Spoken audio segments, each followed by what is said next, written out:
19واں پارہ سورہ شعراء کا ترجمہ و تفسیر ہم سن رہے تھے۔ اعوذ باللہ من الشیطان الرجیم، بسم اللہ الرحمن الرحیم، وما اہلکنا من قریۃ الا لہا منذرون، ذکری وما كنا ظالمین، وما تنزلت به الشياطين وما ينبغي لهم وما يستطيعون إنهم عن السمع لمعزولون، فلا تدع مع الله إلها آخر فتكون من المعذبين،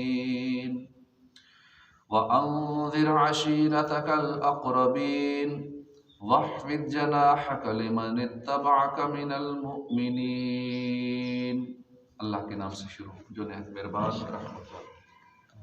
وما اہلکنا، اور ہم نے ہلاک نہیں کی، من قریۃ کوئی بستی، الا لہا مگر اس کے لیے، منذرون ڈر سنانے والے تھے، ذکرا نصیحت کرنے کے لیے، وما كنا ظالمین اور ہم ظلم کرنے والے نہ تھے، وما تنزلت به اور لے کر نہیں اترے اسے شیاطین، وما ينبغي اور قرآن لانے کی لیاقت نہ تھی، لہم ان کو، وما يستطيعون اور نہ وہ اس کی طاقت رکھتے تھے، انہم عن السمع بے شک وہ سننے سے، لمعزولون ضرور دور کر دیے گئے تھے، فلا تدعو تو تم عبادت نہ کرو، مع اللہ الہا آخر اللہ کے ساتھ دوسرے معبود کی، فتکون من المعذبین اگر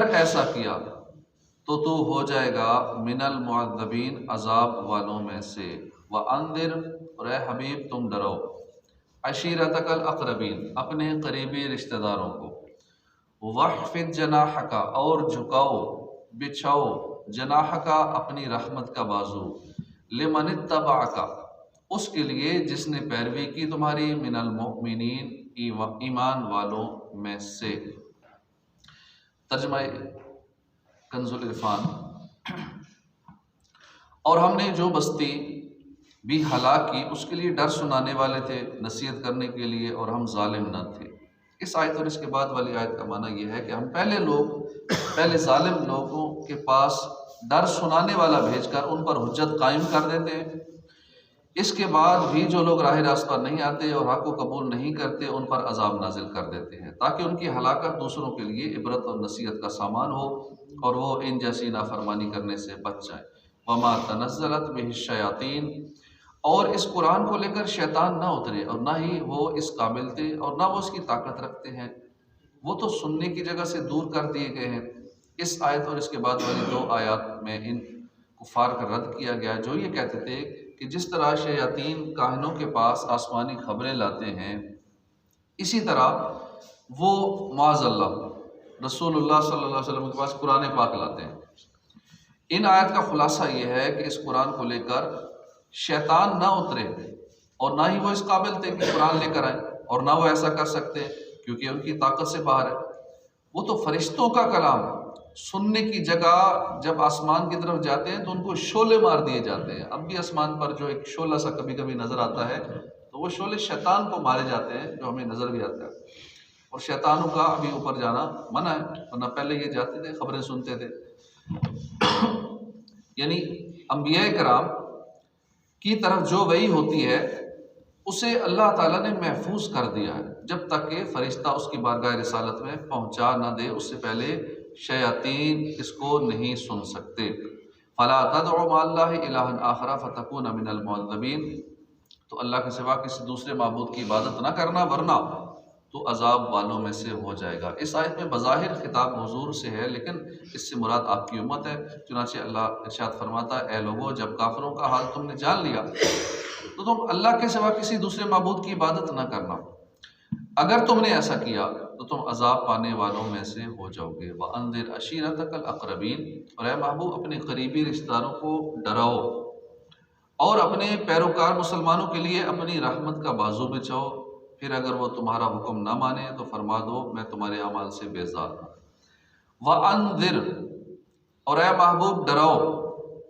اس سے پہلی آیات میں نبی کریم صلی اللہ علیہ وسلم کو تسلیاں دی گئی، پھر آپ کی نبوت پر دلائل قائم کیے گئے، پھر منکرین کے سوالات ذکر کر کے ان کے جوابات دیے گئے۔ اب یہاں سے چند وہ امور بیان کیے جا رہے ہیں کہ جن کا تعلق اسلام کی تبلیغ اور رسالت کے ساتھ ہے۔ ابتدا میں دین اسلام کی دعوت پوشیدہ طور پر جاری تھی، پھر اس آیت میں اللہ نے اپنے حبیب صلی اللہ علیہ وسلم کو قریبی رشتہ داروں کو اسلام کی تبلیغ کرنے کا حکم دیا۔ حضور کے قریبی رشتہ دار بنی ہاشم اور بنی مطلب ہے۔ حضور صلی اللہ علیہ وسلم نے انہیں اعلانیہ اللہ کے عذاب سے ڈرایا اور خدا کا خوف دلایا۔ حضرت عبداللہ بن عباس فرماتے ہیں کہ جب یہ آیت کریمہ نازل ہوئی تو نبی کریم صلی اللہ علیہ وسلم کوہ صفا پر چڑھے اور آپ نے آواز دی، اے بنی فہر، اے بنی عدی، قریش کی شاخو، یہاں تک کہ سارے لوگ جمع ہو گئے، اور جو خود نہ جا سکے انہوں نے اپنا نمائندہ بھیج دیا تاکہ آ کر بتائے کہ بات کیا ہے، کیوں بلا رہے ہیں۔ ابو لہب بھی آیا، سارے قریش آئے۔ جب سب جمع ہو گئے تو آپ نے فرمایا، اگر میں آپ لوگوں سے کہوں کہ وادی کے اس طرف ایک لشکر جرار ہے جو آپ پر حملہ کرنا چاہتا ہے تو کیا تم سچ مانو گے؟ سب نے کہا ہاں، کیونکہ آپ نے ہمیشہ سچ بولا ہے، آپ سچے ہیں، صادق ہیں۔ حضور نے فرمایا، میں آپ کو قیامت کے سخت عذاب سے ڈراتا ہوں جو سب کے سامنے۔ یہ سن کر ابو لہب بکواس کرنے لگا، کہنے لگا کہ ہمیں اس لیے جمع کیا ہے۔ اس وقت یہ صورت نازل ہوئی، تبت یدا ابی لہب وتب ما اغنی عنہ مالہ وما کسب۔ ابو لہب کے دونوں ہاتھ تباہ ہو جائے، اور وہ تباہ ہو ہی گیا، اس کا مال اور اس کی کمائی اس کے کچھ کام نہ آئی۔ وَخْفِضْ جَنَاحَكَ، اور اپنی رحمت کا بازو بچھاؤ۔ اس آیت اور اس کے بعد والی آیت کا خلاصہ یہ ہے کہ اے حبیب صلی اللہ علیہ وسلم، آپ اپنی قوم کو ڈر سنائیں۔ اس کے بعد جو لوگ صدق و اخلاص کے ساتھ آپ پر ایمان لائیں، خواہ وہ آپ سے رشتہ داری رکھتے ہوں یا نہ رکھتے ہوں، ان پر آپ لطف و کرم فرمائیں، اور جو لوگ آپ کا حکم نہ مانیں آپ ان سے اور ان کے اعمال سے بیزاری کا اظہار کر دیں۔ وَتَوَكَّلْ عَلَى الْعَزِيزِ الرَّحِيمِ، اور اس پر بھروسہ کرو جو عزت والا، رحم فرمانے والا ہے۔ یعنی اے حبیب صلی اللہ علیہ وسلم، آپ اپنے تمام کام اللہ کے سپرد کر دیں، جو کہ اپنے دشمنوں کو مغلوب کرنے اور اپنے محبوب بندوں کی مدد کرنے پر قادر ہے۔ ان مشرکوں میں سے یا ان کے علاوہ دیگر لوگوں میں سے جو کوئی بھی آپ کو نقصان پہنچانے کی کوشش کرے گا، آپ کی طرف سے اللہ تعالیٰ کافی ہوگا۔ توکل کا معنی یہ ہے کہ آدمی اپنا کام اس کے سپرد کر دے جو اس کے کام کا مالک ہے اور اسے نفع و نقصان پہنچانے پر قادر ہے، اور وہ کون ہے؟ صرف اللہ تعالیٰ، جو کہ تمہارے دشمنوں پر اپنی قوت سے غالب ہے اور اپنی رحمت سے ان کے خلاف تمہاری مدد فرماتا ہے۔ تو ہمیں بھی جو اسلام نے توکل کا درس دیا ہے، اگر ہم توکل اپنا لیں، ہمارا توکل مضبوط ہو جائے تو بہت ساری ٹینشنوں کا علاج ہو جائے۔ بے سکونیاں، بے چینیاں، ٹینشنیں، ایک ان نون سا خوف ہر وقت جو رہتا ہے، پتہ نہیں کیا بنے گا، فیوچر کا خوف۔ مال ہے تو یہ ڈر کہیں ختم نہ ہو جائے، اچھا مکان ہے یہ ڈر کہیں زلزلے میں تباہ نہ ہو جائے، کہیں کچھ ہو نہ جائے، قبضہ نہ ہو جائے، پتہ نہیں کیا ہوگا فیوچر میں۔ اچھی جاب ہے، ہر وقت دھڑکا لگا رہتا ہے، ختم نہ ہو جائے، پتہ نہیں ختم نہ ہو جائے جاب۔ اچھا کاروبار چل رہا ہے، ہر وقت پریشان ہے، یہ کاروبار ختم نہ ہو جائے، بھائی یہ ڈر، فیوچر کا ڈر، یہ سکون برباد کیے رکھتا ہے۔ لیکن اگر ہمارا توکل مضبوط ہو جائے تو یہ فیوچر کا ڈر ہی ختم ہو جائے گا۔ حال میں جئیں گے تو انشاءاللہ فیوچر پہ جو ہے معاملہ وہ اللہ کے سپرد کر دیں۔ ہاں، ماضی میں بھی لوگ پریشان ہوتے ہیں کہ میرے ساتھ یہ ہوا تھا، فلاں دکھ لگا تھا، فلاں غم لگا تھا۔ اب ماضی کے غموں کو، دکھوں کو یاد کر کے اپنی جان کو گلاتے رہتے ہیں، اپنی صحت تباہ کرتے رہتے ہیں، ٹینشن کا، ڈپریشن کا شکار، شوگر کا مرض، نہ جانے کون سے مرض یاد کر کے پرانے ماضی کو۔ دنیا میں جینا ہے تو پھر اگر اچھا جینا ہے تو پھر بھلانا پڑے گا غموں کو. ہر بندے کے ساتھ غم پریشانیاں تو ہیں ہی، کسی کے پیارے دنیا سے چلے جاتے ہیں، کوئی اور ایسا ظلم ہوا ہوتا ہے، مسئلے مسائل ہوتے ہیں، بھلانا پڑتا ہے. لرننگ ان لرننگ یہ سلسلہ جاری رکھنا ہوتا ہے. غم بھلائیں گے نہیں، اس لیے تو حکم ہے نا کہ 3 دن سوگ کرو، اس کے بعد سوگ نہ کرو، اس سے زیادہ سوگ نہ کرو. کیونکہ بندہ غم کو اگر لے کے بیٹھ جائے گا تو اس کی صحت تباہ ہو جائے گی، ذرا کسی کام کے قابل نہیں رہے گا، کچھ نہیں کر پائے گا. تو اس لیے سوگ کا بھی منع کیا گیا، اور پھر ایسے معاملات سے منع کیا گیا کہ جس سے غم تازہ ہو. کئی لوگ جیسے 3 دن تک تو چلے غم کر سکتے ہیں، لیکن 3 دن کے بعد اس غم کو کئی لوگ تازہ کرتے ہیں. یا کسی کی ماں فوت ہو گئی ہے تو 40 دن بعد بھی اب ایسے ایسے کلام سنائیں گے ماں کے بارے میں کہ اب وہ خوب روئے گا، اس کا غم تازہ ہوگا. اسی طرح سال بعد بھی اگر کوئی سنائیں گے پھر کہیں گے وہی ماں کا کلام سنو، اب پھر اس غم کو تازہ کریں گے، ہر سال تازہ کریں گے. اب جتنا تازہ کریں گے یہ منع ہے کہ غم تازہ نہ کرو. اس کا غم تازہ ہوگا، روئے گا، اپنی صحت تباہ کرے گا، بعض کا غم ایسا ہی بیٹھ جائے گا اس کے دل و دماغ میں کہ بیچارہ کسی کام کا نہیں رہے گا. اس لیے کوشش کر کے پچھلے غموں کو، دکھوں کو، پریشانیوں کو بھلا دیا جائے. ٹھیک ہے مشکل ہوگا بلانا، نہیں بڑے بڑے دکھ ہوتے ہیں. اپنا سب سے پیارا جس سے والدین ہی سب سے پیارے ہوتے ہیں، اولاد بھی بعض کا زیادہ پیاری ہوتی ہے، ان میں سے زیادہ ایک آدھ بچہ زیادہ لاڈلا ہوتا ہے، وہ دنیا سے چلا جاتا ہے. جوان بھی جا رہے ہیں، بچے بھی دنیا سے جا رہے ہیں، تو جس سے زیادہ پیار ہوتا ہے نا وہ دنیا سے چلا گیا، اب بندہ بس اس کے غم میں ہر وقت گرفتار رہتا ہے. تو کوشش کر کے پچھلے غموں کو نہ ماضی میں جئیں نہ فیوچر کی فکر کریں، حال میں جئیں، انشاءاللہ وقت اچھا گزرے گا، سکون سے وقت گزرے گا. اور جب اللہ پہ توکل ہوگا تو وَأُفَوِّضُ أَمْرِي إِلَى اللَّهِ، جب اس پہ بھروسہ ہوگا، سارے کام اللہ کے سپرد کر دیں گے تو انشاءاللہ معاملات سارے ٹھیک ہو جائیں گے، ٹینشنیں پریشانیاں ختم ہو جائیں گی.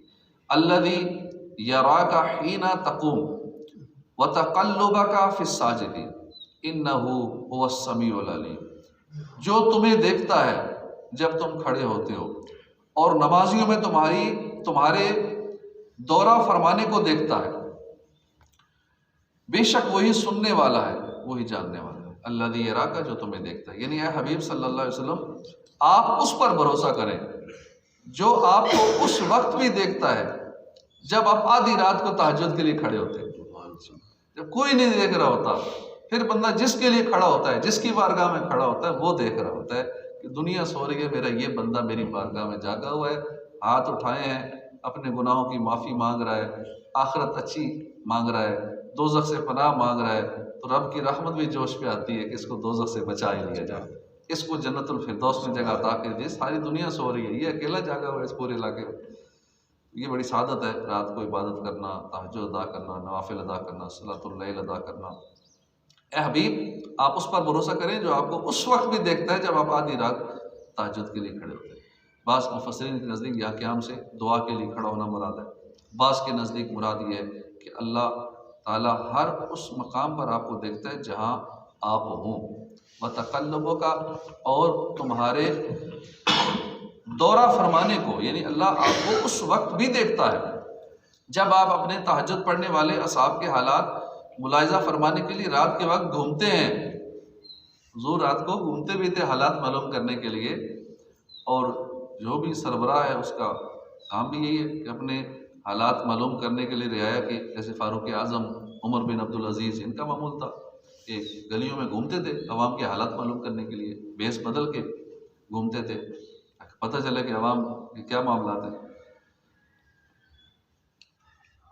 مفسرین نے اس آیت کے اور بھی معنی بیان کیے ہیں. اس کا ایک معنی یہ کہ اللہ آپ کو اس وقت بھی دیکھتا ہے جب آپ امام بن کر نماز پڑھاتے ہیں اور قیام، رکوع اور سجود اور قعدہ کی حالت میں ہوتے ہیں. اس کا معنی یہ ہے کہ اللہ تعالیٰ نمازوں میں آپ کی آنکھ کی گردش کو دیکھتا ہے، کیونکہ نبی کریم صلی اللہ علیہ وسلم اپنے آگے اور پیچھے سے یکساں ملاحظہ فرماتے تھے.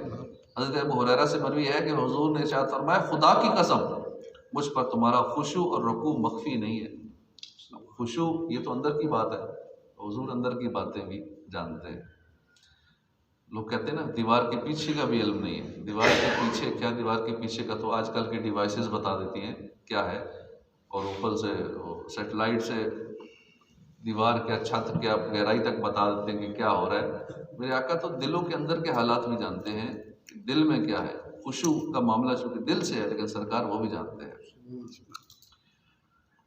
تمہیں اپنے پس پشت میں دیکھتا ہوں، یعنی جس طرح حضور آگے دیکھتے تھے، فرمایا میں تمہیں پیچھے سے بھی ایسے ہی دیکھتا ہوں۔